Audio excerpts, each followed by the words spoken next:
Oke teman-teman, malam ini kita akan memulai kajian Rabu malam kita dengan mengulang kembali materi yang pernah kita sampaikan beberapa tahun yang lalu tentang tajdidun niyah, memperbaharui niat. Kita akan bahas tentang min ajaibil ikhlas, di antara keajaiban-keajaiban ikhlas. Apa pentingnya niat dalam kehidupan kita? Bukan hanya dalam sholat dan ritual, tapi dalam kehidupan kita. Terus, bagaimana ikhlas itu bisa merubah sesuatu yang sedang kita alami, baik itu musibah ataupun itu anugerah. Kemudian bagaimana cara kita menjadi seseorang yang mukhlis, sampai ke derajat tertinggi dari mukhlis itu adalah mukhlas. Jadi ada mukhlis, ada mukhlas. Orang mukhlis adalah orang yang sedang belajar menjadi ikhlas. Orang mukhlas, orang yang udah ikhlas banget. Jadi orang yang mukhlas itu nggak ada bedanya antara dipuji sama dicela. Itu mukhlasin. Ketika dia posting sesuatu, likersnya banyak atau malah hatersnya banyak, buat dia nggak ngaruh. Itu mukhlasin. Nggak gara-gara dia yang nge-like dan komen positifnya disanjung banyak, jadi dia semangat. Terus giliran di hate sama orang lain, dicela sama orang lain, dia jadi kayak pundung gitu. Ini berarti sedang belajar mukhlis. Orang mukhlas nggak ada bedanya bagi dia antara emas dan batu. Sama di mata dia antara emas dan batu. Orang mukhlas sama di mata dia antara pujian dan celaan. Orang mukhlas sama di mata dia antara orang yang membalas kebaikannya atau justru mengkhianati kebaikannya. Dia tetap menolong orang tersebut. Ini mukhlasin, derajat tertinggi dari mukhlisin. Sehingga para anbiya kayak Nabi Yusuf, Nabi Musa, Allah menyebutnya mereka adalah mukhlasin. Wadhkur fil kitabi Musa innahu kana mukhlasan wa kana rasulan nabiyya. Salah satunya. Coba kalian ingat kisah tentang Musa. Musa adalah seorang hamba yang mukhlasan, mukhlas banget, yang udah nggak ada bedanya dipuji orang, dicela orang, diikuti orang, ditinggalkan orang, buat dia nggak beda. Dia tetap berbuat baik, dia tetap taat kepada Allah. Gak ada bedanya ketika dia berhijrah, kemudian hijrahnya ini menguntungkan atau hijrahnya ini menjadi ujian. Dia tetap berhijrah karena dia tahu hijrah itu baik. Dia tetap jujur karena jujur itu baik. Gak ada bedanya ketika dia jujur menguntungkan atau jujur malah jadi ujian. Saya gak bilang merugikan ya, karena jujur gak mungkin rugi, taat gak mungkin rugi, taubat dan hijrah gak mungkin rugi, cuman ujian. Buat dia kalau tahu itu baik ya dia lakukan. Mau untung, mau jadi ujian. Ya buat dia pokoknya lakuin aja. Ketika dia misalnya dalam sebuah transaksi gitu. Dia jual beli mobil. Kadang-kadang gara-gara terlalu jujur, apalagi jual beli mobil second gitu. Kalau jujur resikonya kan agak susah cari untung nih. Dia bilang ini tangan pertama. Karena emang belum berubah nama, tapi udah tangan ketiga padahal. Dia bilang ini belum pernah kecelakaan, mobilnya sehat banget. Kalau yang masih modelnya analog malah bisa diulik supaya kilometernya dikurangin. Gak tahu kalau yang digital. Artinya dia nggak jujur demi dapat untung besar. Nanti untuk less guilty dia akan bantu anak yatim, panti asuhan, bikin tasyakur bin ni'mah di rumah kayak gitu kan. Ini proyek kecil, apalagi proyek besar. Ketika dia udah main dalam sebuah event, udah main dalam sebuah proyek-proyek pemerintah yang angkanya udah MM-an, dia susah untuk jujur. Lalu setelah dia nggak jujur dapat untung supaya sedikit less guilty-nya, dia bantu pesantren, panti asuhan, bangun masjid atau tasyakuran di rumah, ngundang anak yatim. Nah, sekarang kita coba kembalikan lagi, bukan itu yang disebut orang soleh. Orang soleh itu adalah ketika dia taat kepada Allah dalam keadaan sarra au darra, dalam keadaan senang atau dalam keadaan susah, dan itulah mukhlasin. Alladzina yunfikuna fis sarra'i wad dharra. Orang yang tetap membantu orang lain. Yunfik itu kan bukan hanya ngeluarin duit ya, tapi inti dari yunfik atau infak itu adalah ngebantu orang. Kalau kita ngeluarin duit tapi nggak membantu orang, itu namanya juga yunfik, tapi yunfik untuk dirinya. Karena infak dalam bahasa Arab itu mengeluarkan harta. Cuman identiknya mengeluarkan harta di sini artinya bantu orang lain. Dia tetap bantu orang lain fis sarra au darra. Fis sarra ketika dia lapang rezekinya, Au dharra ketika dia juga lagi terlilit hutang, dia juga lagi susah, dia juga belum makan tapi ngasih makan orang lain. Ini ringan. Yang berat itu adalah ketika ujiannya perasaan. Dia tetap bantu orang itu walaupun orang itu mungkin melupakan kebaikan dia. Dia tetap bantu orang itu walaupun orang itu adalah pernah nge-unfollow dia. Dia bantu orang itu walaupun orang itu ngeblok dia. Yang lebih berat lagi, dia bantu orang itu walaupun orang itu pernah mutusin dia. Dan saya juga belum kalau itu. Masih mukhlisin, belum mukhlasin. Mukhlisin lagi belajar ikhlas, belum benar-benar jadi orang yang ikhlas. Bisa nggak kita ngelakuin satu kebaikan tanpa lagi membedakan antara efek dari kebaikan itu nguntungin atau justru menjadi ujian. Nah ini kalau udah nggak ngaruh lagi efek itu, insya Allah kita udah menjadi hamba yang mukhlason. Kalau yang mukhlason, maka setan udah nggak bisa lagi nggodain kita. Karena ketika setan berakad dengan Allah setelah Allah memarahinya gara-gara nggak mau sujud kepada Adam, kemudian kata setan, akan saya goda hamba-hambamu selama saya masih ada di dunia, kecuali hambamu yang mukhlason. Itu nggak bisa digoda sama setan. Kenapa? Mau goda pakai apa? Udah nggak ada bedanya di dia antara nikmat dunia dengan ujian dunia. Dia cuma tahu ini taat, ini baik, ini halal, dia kerjakan. Mau itu untung, mau itu jadi ngerugiin dia dalam tanda petik, mau itu malah buat orang meninggalkan dia, dia lakukan dengan akhlak yang tetap santun. Ini yang kita belajar dari menjadi seorang hamba yang ikhlas, menjadi seorang hamba yang mukhlas, sampai akhirnya kita lebih mudah melakukan kebaikan. Kayak misalnya kan ujian buat kita tuh kadang di keluarga aja. Ada anak yang bilang, Ustadz, memang masih pantas saya berbakti sama ayah yang dulu pernah ninggalin saya, nggak nafkahin saya, zalim sama saya, pernah nyakitin fisik saya, dan segala macam. Kan ada pertanyaan gitu kan, kita sebagai anak. Padahal nggak usah nanya gitu juga, yang namanya orang tua pasti berjasa dalam hidup kita. Dan sepanjang hidup kita berbakti kepada mereka, itu belum bisa ngebayar satu aja pengorbanan mereka untuk kita. Sama kayak seorang istri kepada suami. Begitu juga anak kepada orang tua. Tanpa bertanya gitu, apalagi sampai nanya. Kalau sampai misalnya kita berpikir, ayah saya pernah zalim sama saya, ibu saya pernah zalim sama saya dengan berbagai macam kasus. Maka jawabannya kalau dari angle konten kita malam ini, mau jadi orang yang mukhlas atau mau jadi orang yang pamrih. Kalau mau jadi orang yang mukhlas, gak ada bedanya. Asalkan itu adalah berbakti kepada orang tua. Apapun orang tuanya, mau orang tuanya baik atau menurut dia gak baik, yang namanya Allah suruh berbakti, ya saya berbakti. Orang saya kan ngelakuinnya karena Allah. Berakatnya kepada Allah, bukan kepada makhluk. Itu kan inti dari ikhlas. Berakad dengan Allah, bukan berakad dengan makhluk. Kalau berakad dengan Allah maksudnya apa? Berarti kita minta rewardnya dari Allah. Minta apresiasinya dari Allah. Minta kebaikannya dari Allah, bukan dari makhluk. Yang kita harapin like dari Allah. Yang kita harapin di-repost oleh Allah. Karena ada sahabat-sahabat yang captionnya pernah di-repost sama Allah di Al-Quran. Salah satu sahabat yang captionnya di-repost siapa? Umar bin Khattab. 3 kali di-repost oleh Al-Quran.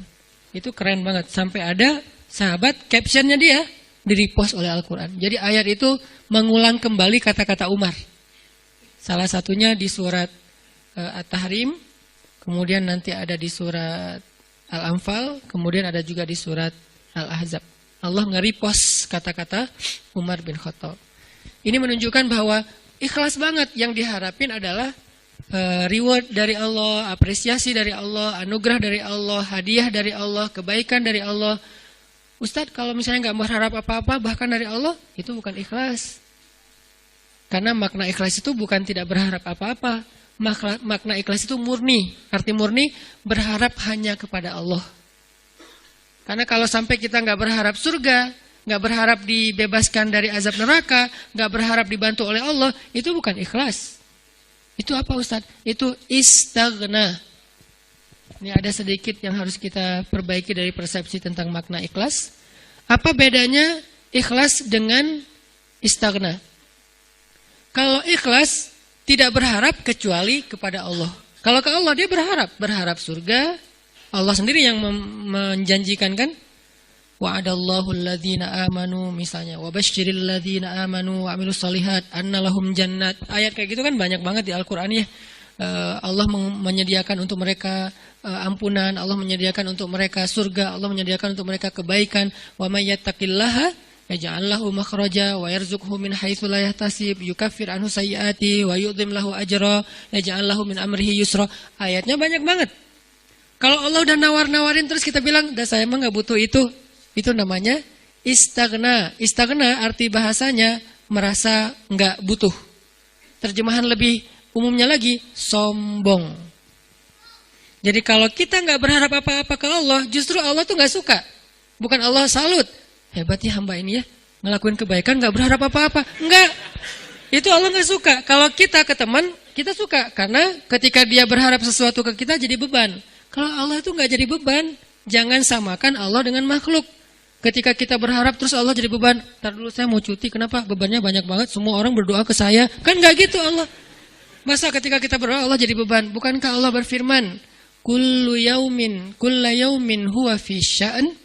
Setiap hari Allah sibuk, walaupun sibuk, wala ya'uduhu hifzuhuma. Allah gak pernah kerepotan. Wala ya'uduhu hifdzuhuma. Allah enggak pernah kerepotan untuk memelihara, menjaga dan memberikan hak huma, langit dan bumi dan apa yang ada di dalamnya. Jadi ikhlas itu bukan enggak berharap apa-apa, teman-teman. Ikhlas itu tidak berharap kecuali kepada Allah saja. Ke Allah berharap surga. Ya Allah, beri saya surga. Sampai Nabi bilang, kalau kalian minta surga, mintalah surga Firdaus yang paling tinggi. Jadi puncaknya Firdaus. Apakah Nabi kurang ikhlas? Bukankah ikhlas kita belajarnya dari Nabi? Adakah yang lebih baik ikhlasnya daripada Nabi? Tidak ada. Bahkan para anbiya pun belajarnya kepada Rasulullah seandainya mereka sezaman. Bukti mereka, Nabi lebih baik dari mereka apa? Semua Nabi itu nggak mention Nabi Muhammad. Semua Nabi, dari mulai Nabi Adam, Nuh, apalagi Rasul ya. Nuh, Musa, Ibrahim. Semua Nabi dan Rasul pernah mention tentang @Muhammad_Abdullah. Semua pernah mention di postingan mereka. Bahkan banyak kayak Musa sering. Nabi Ibrahim bahkan dalam doa-doa beliau nggak mention Nabi kan. Sehingga Nabi Muhammad itu udah dikenal dari sejak zaman Nabi Adam. Kapan ya Muhammad datang? Lewat satu zaman, belum muncul. Lewat zaman kedua, kapan ya Muhammad yang dimention itu datang? Jadi setiap umat yang soleh pasti nungguin Rasulullah loh. Umat Nabi Adam nungguin Nabi Muhammad. Umat Nabi Nuh nungguin Nabi Muhammad. Tapi mereka tahu bahwa Nabi ini akan muncul, cuman gak tahu kapannya. Ternyata beruntungnya kita, beliau muncul dan kita menjadi umatnya. Yang pengen jadi umat Nabi Muhammad itu bukan cuma kita, teman-teman. Semua umat Nabi itu pengen jadi umat Nabi Muhammad. Walaupun mereka gak bilang, aduh nyesel jadi umat Nabi Musa. Gak gitu juga sih. Mereka menghargai Musa, cuman mereka juga kayak berandai-andai punya wish gitu ya. Bisa gak ya jadi umat Nabi Muhammad? Kenapa? Karena Nabi Muhammad ini paling keren, paling luar biasa. Ya Sayyidul Anam, bukan cuma Sayyidul Anbiya, Sayyidul Anam, pemimpinnya semua manusia. Bahkan malaikat juga ikut kepada Rasulullah SAW gitu. Para Anbiya sholat di Masjid Al-Aqsa diimamin oleh Rasulullah SAW. Jadi nggak ada orang yang lebih baik dalam masalah agama daripada Rasul.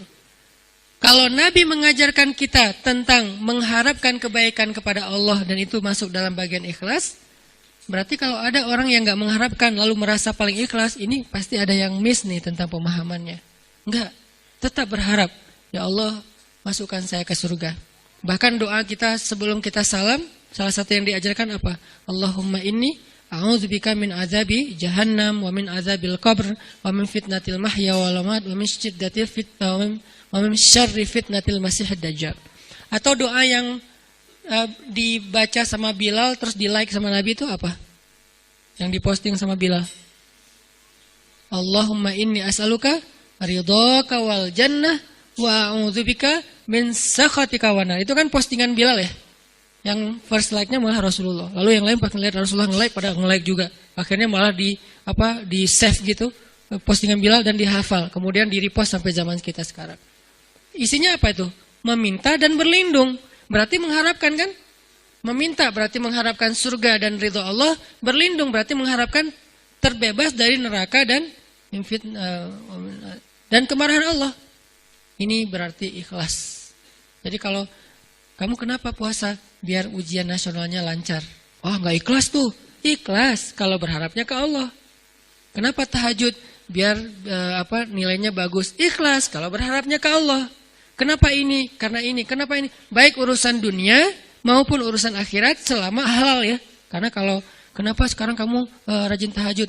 Biar gua bisa dagangannya laku. Padahal dalam berdagang dia banyak curang. Ini nih agak klise nih. Klise sekali ya. Mirip-mirip dengan orang Khawarij di zaman sahabat.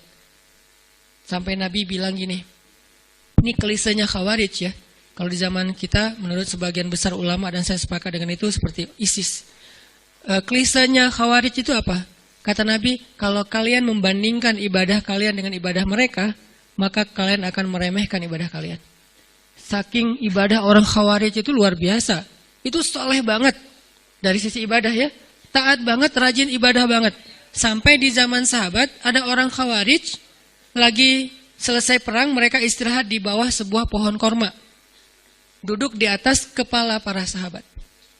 Jadi ada sahabat yang dipenggal kepalanya, mereka duduk di atas kepala sahabat yang habis dipenggal, istirahat, tiba-tiba jatuh buah kurma.